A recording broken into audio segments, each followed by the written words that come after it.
Welcome back to Legitimate Targets, everybody. I hope you're all having about as great of a day as you can, given what's happening right now. If you're living in the United States and you're a young military age person, I'd be a bit worried given what's going on. And of course, we keep the people of Iran, Gaza, Lebanon, Yemen in our prayers right now because we are on the brink of something very big. And joining me to discuss this and all of the madness in this world is Kathy Kelly, who is the board president of World Beyond War. We just had David Swanson on earlier this week to talk about some of these issues, Russia, Ukraine, what's going on in Iran as well. Ms. Kelly is been nominated for the Nobel Peace Prize 3 different times. In 1996, she helped to found Voices in the Wilderness, and since then has participated in many efforts to bring peace to this world, and she has been awarded for her efforts at every single level. So we are very glad to have her joining us today. Kathy, how you doing? And thank you so much for being here. Well, thank you. I'm here in New York. I'm on day 28 of a 40-day fast, and we're across from the United Nations, but very importantly in front of the U.S. mission to the United Nations. And what a crucial time this is. Wow. That's it. So how has the fast been going? 28 days. I can't even imagine. Well, I wake up every morning and I have electricity and potable water. One of my fasting companions had to be hospitalized for low potassium, but the hospital was functioning. We're not surrounded by rubble. We're not afraid of snipers. We're not being bombed continuously, and we're not forcibly displaced. All of those are realities Gazans long for and for their children. And what future are they looking toward? There isn't somebody who's trying to get rid of us here in New York City, but that's not true for people in Gaza. I believe Israel wants to eradicate Gaza and accomplish ethnic cleansing of people who have every right to exist and to thrive and to raise their families on the same land where Israelis live. It's incredible. I saw the video just yesterday, the photos of I believe it was 59 now is the official death count of Gazans who are waiting for food aid, flour, I think. And Israel opened up a tank firing on them, as I understand. Did you hear about this story? I mean, they've been fired upon by the Israeli Navy, by drones, by tank-fired missiles, and who supplies that weaponry? This is where the United States is a full partner in the war crime of now using nutrition as an instrument of war. People get lured to the spots where they hope they can get flour or lentils, and what if you don't have any water? What can you do with flour or lentils and with no potable water? So, the war crimes mount up. The United States has every capacity, along with every other member state of the United Nations, to start implementing international law. And, why should Israel continue as a member state of the United Nations if it continues to flout international law again and again? Remember, Israel does most assuredly possess at least 91 thermonuclear weapons, and never has Israel allowed the International Atomic Energy Association to take one look, one peek at their weapon capacity. And that's just one of the many, many war crimes that have mounted up, being committed over 70 years by Israel in the face of its occupation, totally illegal occupation of the occupied Palestinian territories. I've got to ask you, this is something that's been weighing on my mind. You have Israel, who's been committing genocide in Gaza for 600 days now. Well, longer than that, really, but acutely for 600 days. You've got 4,000 dead civilians in Lebanon as a result of the Israeli terrorism. You've got Syria, which has fallen and potentially on the brink of civil war. Of course, we see what's happening in Iran now. You've got all the attacks on Yemen. And even now you've got Israeli politicians who are threatening Pakistan, threatening Turkey. Do you think Israel has introduced too much chaos into the equation here to guarantee their country's survival moving into the future? Well, I think that we have to acknowledge the United States' partnership with Israel in promoting constant war, permanent warfare states, and who benefits. Well, in every one of those cases that you've mentioned, Jackson, the bigs, Boeing, Lockheed Martin, General Atomics, Raytheon, now called RTX, they get to showcase their weapons. They get to strut and say, look what we can do. And now they're talking about using these massive ordnance penetrator bombs, one of which would be a 30,000-pound bomb. The radiation, the contamination, the destruction of using that kind of weapon pushes the whole world closer to one of the gravest threats we face, and that is nuclear annihilation. And I think Israel wants to distract us from acting as adults, from coming to grips with the gravest threats we face: nuclear annihilation, ecological catastrophe, more pandemics, and of course, then more forcible displacement of refugees. We need every scientist on deck. We need collaboration. We need Russia and the United States and China and Israel to collaborate together with their resources and their strengths to solve these problems, not to continue to create massive destruction and misery and enmity. Do you think that the United States will enter this war on Iran? It's very hard to Officially, I say. should say. You brought up a good point. I want to say these are all U.S. wars, but I guess officially I should point out. Yeah. Well, and also, Jackson, we should be very conscious of the economic warfare that the United States has waged against Iran by interfering, by meddling, by making it impossible for Iran to efficiently sell its oil or to have access to its own resources in the financial world, while the United States has surrounded Iran with our bases. And so we, in that sense, are already at war against Iran. But will the United States decide to use the plane that's necessary to deliver this 30,000-pound bunker busting bomb? I think it's just like itchy fingers. They have these weapons, and they don't want to park them on tarmacs. They want to see, is it going to work?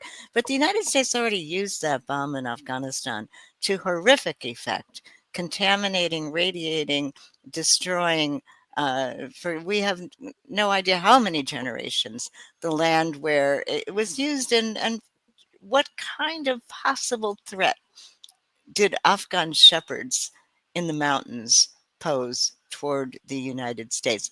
But of course, I think that we do threaten ourselves the more that we push the world toward nuclear annihilation. The Treaty for the Prevention of the Prohibition of Nuclear War has been signed by the states that don't have the nuclear weapons, and the nuclear haves have so selfishly said, we're going to continue to wield this threat against every species and against human survival.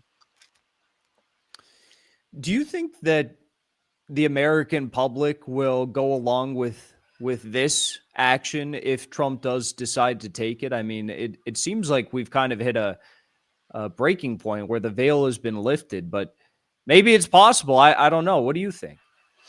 Well, I still think we're undereducated. There's too much preoccupation with sports and entertainment. If people were truly every single day on the front page seeing the abject suffering that Gazans experience and the cruelty of what's being done by settler violence in the West Bank, I don't think that people in the United States would continue to allow it. I think that if these realities were under the light of day, scrutinized clearly, that there would be more of a reaction. But people get distracted. And then there's also this sense of normalization of warfare and weaponry, that this is the way the world is, and there's nothing that you can do about it. But that's not true. And we certainly are conscious of that being right across from the United Nations. The United Nations now has a resolution passed that would allow any member state, including Russia, unilaterally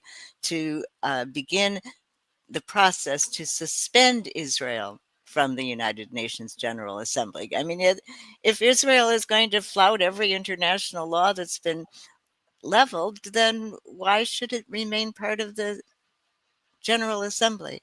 And right now, every nation state could say no more weapon shipments. International law forbids it. No more weapons being shipped to Israel. Right now, they could say no more trade with the occupied territory settlements. That trade is considered illegal under international law.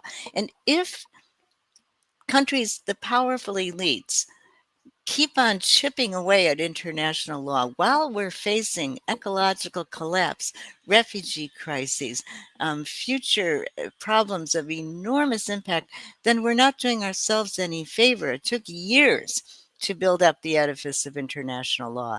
And when countries just flout it and say, we don't care, then that makes it all the more difficult for future generations to survive.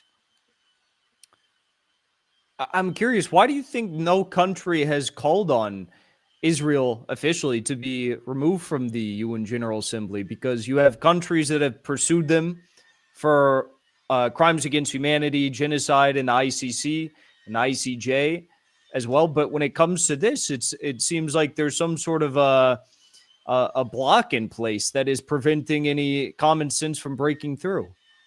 Well, I think the United States does have the capacity to uh, punish countries that depart from United States so-called national interests. And the United States has said unwavering support for Israel is in our national interest. I think that, that could become less convincing, especially as the misery and the death toll mounts in Gaza and in the West Bank.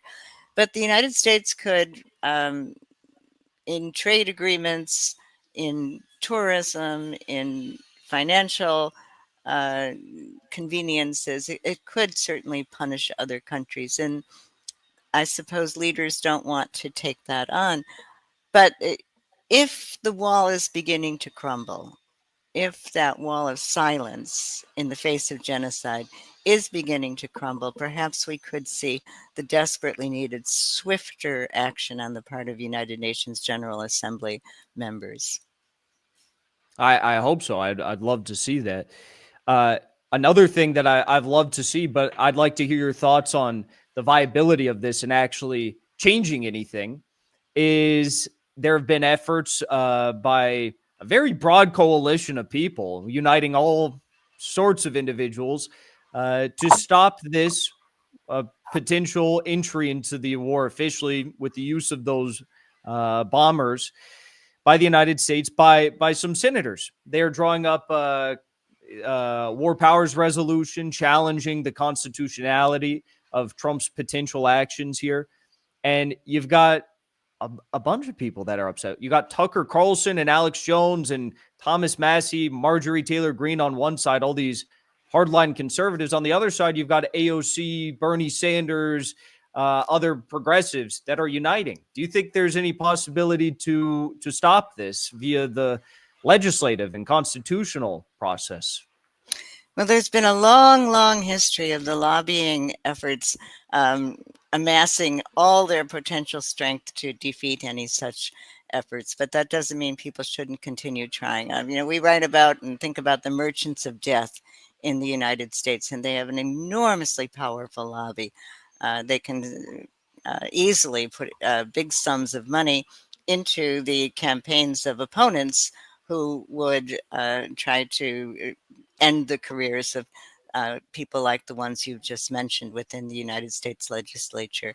The military industrial complex in the United States is something that we certainly ought to fear because of the ruthlessness, the lack of any kind of moral compass on the part of people who are war profiteers. And there have always been efforts. I mean, after World War I, there was a huge nationwide campaign, including what over 200 Senate hearings to hold these military producers accountable for dragging the United States into World War I. And the big weapon making companies fought back hard, and they learned their skills and tactics for building huge lobbies. And of course, the American Israeli Political Action Committees have done the same, APAC. And so it's when you look at the amount of money that goes into the Pentagon, it's going to go up to $1 trillion. It's certainly the peace movements, those who are anti-war, are outspent and outmaneuvered, but public opinion, in the court of public opinion, I believe that these greedy, avaricious, war profiteering people who say to other countries, if you don't subordinate yourselves to our perceived, and not even national interests, to our profit making, will do everything we can to eliminate you and to persecute and brutally punish, lethally punish your children. Now, is that the kind of world we want to see? Is that the kind of gangsterism that we want to be led by? Of course not. But people have to speak up and speak up firmly. You know, Jackson, as a young person, I guess I was about your age, maybe 28. I said, I can't pay my taxes to the US government anymore. And I kept my salary under the taxable income throughout my adult life. And I've gone to prison 4 different times, in federal prison. And, it's a good education for someone like me to enter into the prison system and realize to what extent it's really a reenactment of enslavement in our country. So we need the kind of education that we get when we become radicals, when we take radical action and start to realize that uh, the world can become a much, much better place to live in if we simply decide to live a bit differently. Mm-hmm. It's pretty incredible. I've never heard of anyone purposefully keeping their annual salary under that tax threshold limit to avoid paying taxes. It's very smart, though. But that's a big commitment. Well, you can't be a vegetarian between meals. And you can't be a pacifist between wars. If you're going to go in that direction, you have to take on, every single possible way of dismantling these massive war machines. And another way has been to go to war zones. I lived in Iraq all through the shock and awe bombing, and it was shocking and it was awful. And, you never want to see that horrid nightmare unleashed on another group of people. Uh, and when you live alongside very, very ordinary people in a war zone, you start to realize that, the people you're living alongside don't mean you or your loved ones any harm whatsoever. And then starting to ask, well, what are the gravest threats that we really face? And I think those are the threats perpetrated by militarists and armed policing everywhere. Yeah, I agree. I see there's that new Congressman Randy Fine, that ultra Zionist that called for nuking Gaza. Did you see that guy? I'm sorry. I've been out on the streets in New York City fasting, and I haven't been so tuned in You gotta sometimes. you gotta check that guy out. He's calling for nuking Gaza. And meanwhile, and I don't mean this in an insulting way, but like he if you look at his body type, he looks like he's got some very serious health problems, maybe too much Zionist McDonald's. And I'm like, this guy's talking about Iran killing all of us. He's got to worry about other things. And we all got to worry about other things. Iran is not our enemy. Iraq is not our enemy. They weren't. Yemen, Gaza, same thing. I have one last question for you, Kathy, and thank you so much for your time. I really appreciate it. And I'm just inspired by all of the sacrifices that you've made to try and break through this propaganda blockade on all these countries and people, and show the world what's actually happening. It's very incredible. You've lived a very inspiring life thus far, and you're only continuing it now with this work. How, given that you were in Iraq and you saw the shock and awe bombing, how much worse do you think it could possibly get if we begin a full-scale conflict with Iran? Because this was something that George Bush didn't even, he said, that's a step too far for me, going to Iran and starting that there. But now Trump, it seems like he's somehow been convinced that this is the way to go. Well, I think the hatred that will be unleashed by the usage of a massive ordnance penetrator bomb will be quite durable and strong, and that kind of enmity is frightening. I think the radiation, the contamination that would happen if that sort of bomb is used, and then it just pushes the world toward greater and greater thresholds of viciousness and violence. The the pediatrics wards of Iraq's hospitals, when we would go and visit to break the economic sanctions, we went there, 70 delegations were organized. I went there 27 times, always in open and public defiance of the economic sanctions. Those pediatrics wards were death rows for children. None of those children would leave the ward alive. And so I think we have to think about the children who are suffering horribly, to the point where little kids are saying, I don't want to live anymore, because they've lost their mothers and fathers and brothers and sisters. The other image that has been on my mind so much is the little girl in Vietnam. Her name was Phuc Kim. You may have seen a picture of her running naked in agony. She's got napalm on her back, and that photo, I think, contributed enormously toward ending the Vietnam War. But now we're watching every day children being burned alive in their tents, the silhouettes of children surrounded by flames. There's a little 5-year-old girl, Warda Khalil. Why isn't her photo? She lost her mother and 5 of her siblings. Her father gravely burnt, and she herself survived. But why isn't her photo at least initiating a ceasefire? So what's happening to our morality in this time of massive, reckless, wanton destruction? And if it worsens, then the whole idea of eradicating the scourge of warfare will be turned instead into eradicating and ethnically cleansing entire populations of people.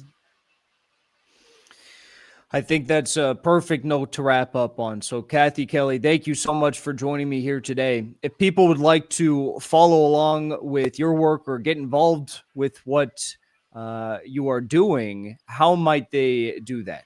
Oh, thank you, Jackson. People could get in touch with the Veterans for Peace Fast for Gaza.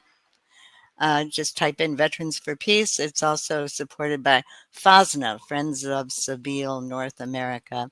And of course, go to World Beyond War and check that website every day. We keep track of all of the 793 U.S. military bases around the world and try to do everything we can to be against all wars. Perfect. Thank you so much. Thank you, Jackson.